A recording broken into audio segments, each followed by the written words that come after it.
everyone, it's your fairy godmother Mint. I don't know if I'm looking at the thing because it's so dark in here. The lighting is gonna be bad today, sorry guys. It's thundering and lightning outside. So today we are going to talk about empath protection because I know that empaths are struggling right now, and it makes sense for people to be struggling right now because the climate of the world is quite hectic and change is being made. Change is good, we need change, and it is affecting people who are very sensitive to those energies of grief, energies of sadness, of anger, of just craziness. So while we're out there marching and fighting and, you know, sticking it to the man, we have to come home and be able to ground ourselves and clear all the energies that we're receiving because it can get really stressful in our souls at this time. So let's get into it. Hey, stop. Catch her. She's a maniac. Did you hear that? Last crystal. It's thundery. Wait, you want some more? You got some more water? Hello, Yule. It's been a long time since you've seen a Yule cameo. And I've been drinking so much water, I'm like, everything's changed. And even Yule is drinking water because he likes drinking it out of this bottle because there's crystals in it and he thinks it gives him magic powers. Look at him, he's strong now. I'll make a whole video about it. I'm gonna do an Eco Witch video, and I'll talk about it then because it's great. I love it. It's my favorite thing right now, I'm telling you. Anyway, so I've got my modern hippie box here, and I do have a discount code for you guys as well that I'll put down there as well. I think it's for 15% off. You know I love monthly boxes because, especially now, you can't get to a store and buy magical items. You have to order everything online. So this is so nice to get. And this box is one of my favorites because it has a nice big chunk of selenite in it, which I really love. I've got 2 white candles in here, and I've got some howlite earrings, and this is what we're going to be working with today for our empath protection. Howlite is one of my favorite things to use for protection. People don't often use howlite for protection. It's really great for helping you sleep, helping you calm down. I know, it's a loud, mouthy thunder. Also really, really great for blocking negativity and for drawing in positivity. So it really combats and balances anything negative that's coming toward you, which is why I really like using it for empath protection. Also in this box, you get a Mookaite bracelet, and I'm just a huge fan of Mookaite. It's one of my favorites as well. It's a really great creativity stone. So for those of you who are like, what is an empath? I think I'm an empath. I'm unsure if I'm an empath. How do I know if I'm an empath? Now, having empathy as a human is something that we are all capable of. Hopefully, although it doesn't seem like it sometimes. It is something that we're all capable of, and it's not like a special power or a special gift. Like seeing someone hurt and understanding their pain, relating to their pain, and being able to actually tell how they feel in that moment because you've been there, that's just having empathy. Everyone can do that. Everybody has that capacity. A lot of people do it all the time, like I said. Now, if you are someone who sees someone in pain and it strikes you and you put yourself in their shoes, like you're just in their shoes, you can feel their pain at that moment. You know exactly how it feels, and it's hitting you the same way it's hitting them, no matter where they are in the world, whether it's a stranger, whether it's like, you know, someone on TV, you are immediately put in their place in that moment and you feel exactly what they're feeling. That is when you know that you're an empath. When it's not just their pain, it's your pain. It's not just their, you know, situation that's going on, it's your situation that's going on. Not because you're nosy and not because you feel like you need to help, but because it just, you are a part of it. There's nothing you can do to separate yourself from it. That is what it is to be an empath, and it's a wonderful gift. It's a wonderful gift because it helps you to heal people. It helps you to understand how they're feeling. It helps you to relate to them and to have a broader understanding of the world around us.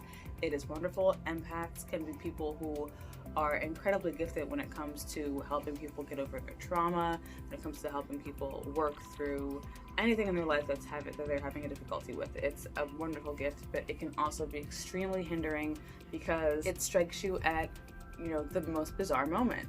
And for some people, they don't just pick up people's sadness or their grief or their happiness, they pick up their anger. And then that person's anger becomes their anger. So someone's angry and you're angry as well. And then it's a horrible cycle of, it's yucky. You have to put your walls up sometimes so that you're not absorbing everything, because it will affect your everyday life. A lot of empaths have a hard time leaving their homes because there are people out there crying, dying, you know, lying, cheating, whatever, and you're just getting hit with this all up in your face, like, oh my god, everybody shut up, you know what I mean? If you were an empath and you were born an empath and you experience those things at a very young age, you learn at a very young age how to control them, how to open up, how to close up, how to keep those energies outside of your bubble, because otherwise you're gonna be walking around like a maniac, and it's just a fact, you know. I learned at a very young age, not very young, I guess I wasn't really that young, honestly. I was probably like 15 or 16 when I learned how to really close the doors and not absorb everything that everyone else was going through, because I did, and it was really difficult, and I was just always crying or just always losing my mind or always going through something that a lot of empaths don't talk about, which is like taking on other people's like sexual energy. It was just like, if my friends were like seeing someone that they really liked and they were like, you know, getting the feelings, I would immediately also get the feelings, and I hated it. It made me feel so weird because I got that feeling for all of my friends. So I just felt like insane, okay? I just felt insane. So it took me a while to just like close those walls up, and then to learn how to open them every once in a while and let in some of it and see what I could do with it and see how I could help people, and then close it back up. Times of extreme like spiritual release where I have a hard time closing those walls up, and when I would go to church a lot, sometimes it would be just really difficult for me because I could feel everybody's pain. And when you're in church, you're not like, you know, you're not in there closed up. You're in there like, you know, open, and your soul is open and everything. And it was really hard to separate my emotions from other people's emotions. It was really hard. But I worked on it, and now it doesn't happen to me. And it's just something that you have to work on every day. Now, if you're someone who is new to empathy, or if someone who's new to being an empath, and you're walking around like being upset all the time and crying and blah, blah, blah, you need to close up your doors. You need to work on closing those things up, because it's not fun for you, and it's not fun for anybody else when you're constantly absorbing everybody's emotional state and then shooting it back at other people. If you know that you are an empath, just be responsible. Start working on learning how to close up those doors. It's really important to your mental and physical health, and the mental and physical health of people around you. Seriously. Okay, so now that I said all of that, let's work on our little ritual to imbue some jewelry with Empath Protection. Now, one of my favorite crystals of all time for Empath Protection is Labradorite. It is wonderful. Oh, I have a whole wall of it right behind me. Check that out. That's my Labradorite wall. It's got some selenite up there too, I'm not gonna lie. But yeah, this is definitely my favorite thing to use for protection, because it is just very good at keeping your aura and other people's auras from getting all up in this. They can hang out together, they can be friends, stuff like that, but all of this, the Labradorite's like, I don't think so. Well, that looks like a vagina. Anyway, so Labradorite is really great for that, and I always offer this to everybody. Like, all of my friends have a piece of Labradorite, because I'm always like, you need to just, you know, make sure that you're not absorbing. Here, baby, have some Labradorite so you're not absorbing. It's very important that you stay intact. Isn't this a beautiful piece? Oh, it's so pretty, Joe. Oh my gosh, this video is all over the place because it's been so long since I've made a video. I'm sorry, you guys. Yes, Labradorite is my number one for Empath Protection. Number two, for me personally, Chaurite and Scolecite. I usually use them together. I was gonna say Chaurite and then like leave it there, but no, Chaurite and Scolecite, I do use them a lot together for Empath Protection as well, because it's very, like Chaurite for me is a very stern, like, nope. Everybody go away. chill out. It's a very like, it's like having an angry mom that steps in front of you and goes, you know what I mean? And in school, it's like the nice cuddly dad. It's just like, it's all right. Just don't yell at them. Just let her, you know, and then just stay over here, like that kind of thing. So I do like to use them together because it's like two parents balancing each other out. And then of course, good old Howlite that I like to use as well, just for keeping yourself calm and collected, and you're still kind of like understanding what people are going through. You're understanding what's happening in the world, but you're also balancing that out with some positivity so that you can still absorb if you want to. If you want to, you know, try to be in that person's shoes, you can still absorb. But if you don't want to, you know, you got your positivity coming in and just kind of lacing through there and chilling things out. It's very nice. I fully recommend those. And before I go ahead and do a little ritual with you guys, I just want to talk a little tiny bit about ethics and crystals because, whoo, child. Now that the spiritual community is growing so much larger and there are so many corporations and companies that are latching onto it, they are really, really pushing this horrible crystal mining in other countries situation. And it's basically like people are basically being like enslaved to dig crystals out of mines, in crazy situations. They're not really being paid much money or any money at all. It's like, it's really awful. It's horrible, hard labor that, you know, people do for pennies, and it's crap, you know what I mean? And I can't support it. And that's why I don't have a crystals part 2 video. Everyone keeps asking me about it, and I'm just like, I don't even want to talk about it anymore. Like, the crystals that I have, I love. I buy a lot of crystals secondhand, and I buy from small batch sellers that don't buy, you know, like 50,000 crystals, you know, on like a sheet board from, you know, Madagascar, wherever they're getting them from. They maybe buy from their local crystal shows, and they buy from local miners who mine in that area where they are. Every state has a stone or a crystal that it's famous for that you can mine yourself, or that people locally can mine and sell at crystal and gem shows. You'll know these people because they'll have a small table with a small offering. They're probably really nice. It's probably their hobby that they go mining, and you can just buy from them, and it's good. And it's great. You can also just go outside yourself, look around, dig around in your dirt, see what you got. You know, there's plenty of quartz everywhere. I get quartz here all the time. So just try to be very aware of where you're buying from, who you're buying from, and, you know, if you are someone who's trying to live as ethically as possible, secondhand crystals, that's the way to go. Small batch buyers, if someone has like 50,000, you know, pieces of rose quartz, $3, $4, whatever, that's definitely coming from some place where the mining is done with cheap labor, and people can't live like that. And like I said, I can't support it. With that being said, so much going on today. Let's go ahead and do our little ritual. So this is my little area where I do my card pulls and my oracle pulls and stuff like that. Or I'm pulling for myself for the day as well. It's just a little space next to my other main altar that I use for readings for other people. And I've got a couple of small ingredients here that I'm going to put on my candle. Very simple. I've got some rose leaf, no petal. Rose leaf is super great for protection. Leaf and thorn of a rose. That sounded so like, I don't know, leaf and thorn of rose. Leaf and thorn of rose are great to use for protection because they're spiky and they're tough, and they definitely speak to the stay away from me vibe. I also have some calendula. Calendula is incredible for mental health protection, and anyone who has any extrasensory gifts, calendula is a great for protecting those gifts and protecting your mind while you're using them. And I also have some black pepper, because hello, yes, black pepper is our wonderful get away from me seed that I love. So I'm gonna put that right on our little candle here, our little tea light.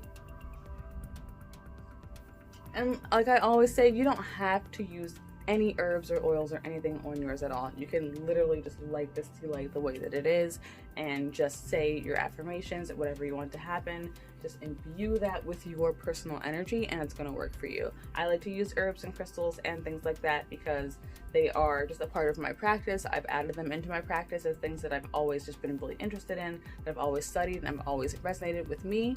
If you don't have those things, it's okay. You don't have to, like I said, you don't have to use all the same ingredients that I do. You barely have to use any ingredients at all. Your will is going to do what you want anyway. Know what I mean?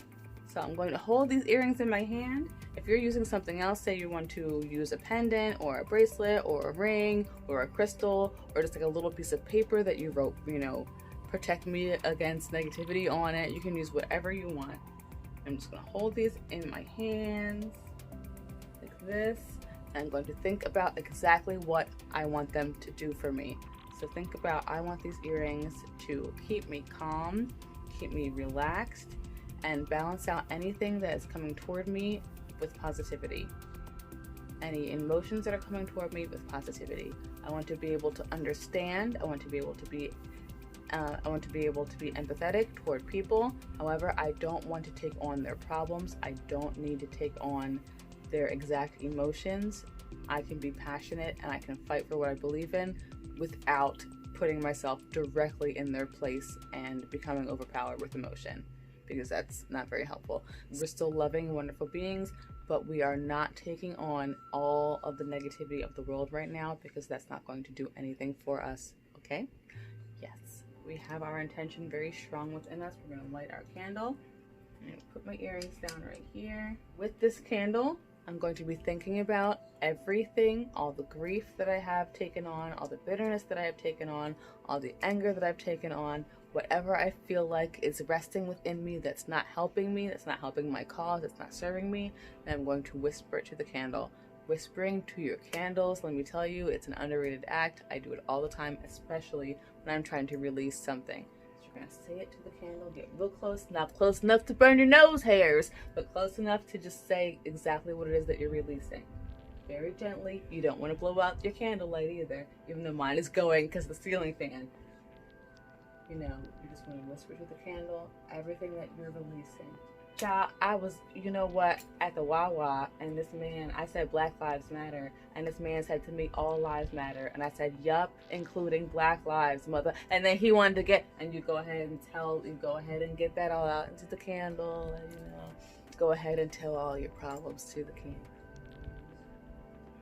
And you can do this as long as you want. You can let the candle burn all the way out, which is fine for a tea light. It'll give you like a half an hour to an hour. If you say everything that you want, you're released, you cried, you got everything out, and you're done, this is one of those times where I will say go ahead and blow out that flame, because you are getting rid of this energy. Usually with candles, I like to snuff them out or fan them out, you know, respectfully thanking the flame for being there and doing its work for you.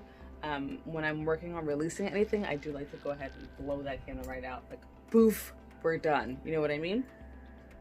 So whisper all your issues, whisper all your problems, zabbity beep the boop the bop, blow that baby out, they're gone. Release them. With that exhale, they're gone. Take up your protection item, whatever it is, hold it in your hands again, think about what you were charging them for again. Go ahead and put those babies right on. I'm gonna take the earrings off that I have, put these Hell Light earrings right on. And then when you come home at night, when you're done with them, you are going to cleanse those babies, and then you're going to reinstate your affirmation again before you put them away, before you put them on again. Cleanse them every day. And you're like, if I cleanse them, then how are they still be charged for my intention? Because they're yours. Don't let anyone, you know, get all up on them. They're yours. So they know they're working for you. You're cleansing them to get rid of anyone else's negativity that has been trying to come at you all day. Cleansing them to go ahead and let them release their stuff they've been holding for you all day. And then you're going to just hold them and ask them again, tomorrow, baby, I need you to do it again. You're going to put them on and you're going to go about your day. No big deal. Look, I got some rainbows behind me. Oh, magical. I love that. This box actually did come with a white feather as well, but as soon as I opened it, Yule took it and was just gone. So, a message to all my empaths out there. You're doing a wonderful job. Just be safe and be careful and release and continue to fight. It's difficult right now for us, but we can do it. You can do it. Mama Mint believes in you, baby. All right, I'm gonna put the link for Modern Hippie Box in the description. Don't forget to use my code Mintfaery, get yourself a little discount. And I will see you guys all in the next video. Call your mom, tell her you love her, call your dad, ask him what's up, and have a beautiful, wonderful day. Mwah!